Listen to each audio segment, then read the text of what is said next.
প্রিয় ভাইরা, আসলে এটা দুআউল মুসিবা, বিপদে পড়লে এ দোয়া পড়তে হয়।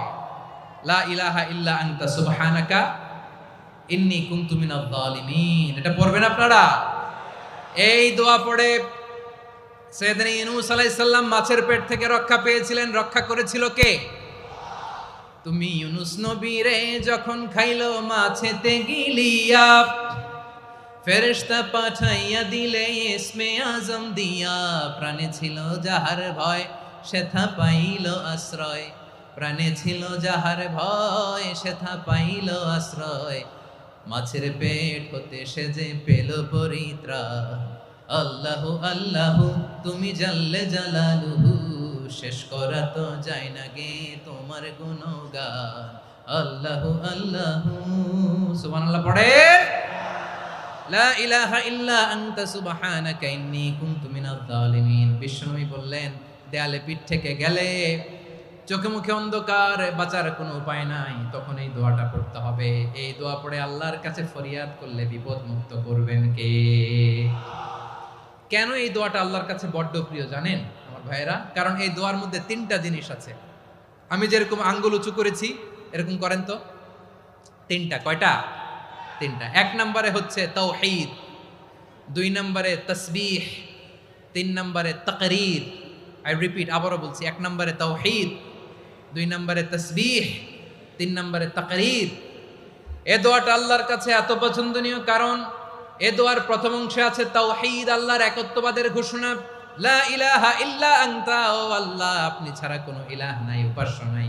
এ কথা বললে আর আল্লাহ বড্ড খুশি হয়ে যায়। সুবহানাল্লাহ পড়েন। এ দোয়ার দ্বিতীয় অংশে আছে তাসবিহ, মানে আল্লাহর প্রশংসা, প্রশংসা সূচক বাণী। সুবহানাক সুবহানাক সুবহানাক, ও আল্লাহ আমি আপনার পবিত্রতা ঘোষণা করছি। সুবহানাক, এ কথা শুনলেও আল্লাহ খুশি হয়ে যায়। সুবহানাল্লাহ পড়েন। এই দোয়ার তৃতীয় অংশে আছে তাকরীর, তাকরীর মানে পাপের স্বীকৃতি। তাকরীর মানে কি?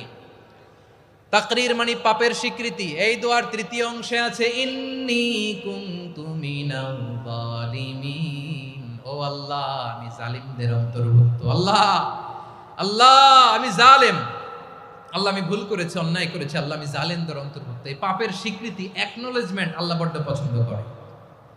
যখন আল্লাহর কাছে আপনি ছোট হবেন, ছোট হতে হতে যত ছোট হবেন ওই দৃশ্যটা দেখতে আল্লাহ বড্ড পছন্দ করে। সুবহানাল্লাহ বলেন। তিন নম্বর অংশ ইন্নী কুনতু মিনাজ জালিমিন, আল্লাহ আমি জালেমদের অন্তর্ভুক্ত। সাইয়েদনা আদম আলাইহিস সালাম ভুল করে যখন নিষিদ্ধ গাছের ফুল খেয়ে ফেললেন, ফল খেয়ে ফেললেন, আল্লাহ বললেন আদম ক্ষমা পেতে চাইলে তুমি আর হাওয়া মিলে স্বীকৃতি দাও, পাপের স্বীকৃতি আর পড়ো। রব্বানা যালামনা আনফুসানা ওয়া ইল্লাম তাগফির লানা ওয়া তারহামনা লানাকুনান্না মিনাল খাসিরিন। ও আল্লাহ আমি আদম আর হাওয়া যালামনা আনফুসানা, আমরা আমাদের নফসের উপর বড্ড জুলুম করেছি। আল্লাহ ওয়া ইল্লাম তাগফির লানা ওয়া তারহামনা, আপনি যদি ক্ষমা না করেন, আপনি যদি দয়া পরবশ না হন, আপনি যদি রহম না করেন, আমরা তো ক্ষতিগ্রস্তদের মধ্যে শামিল হয়ে যাব। এই দোয়া করার সাথে সাথে সাইয়েদনা আদম আর হাওয়া আলাইহিস সালামকে ক্ষমা করে দিলেন কে?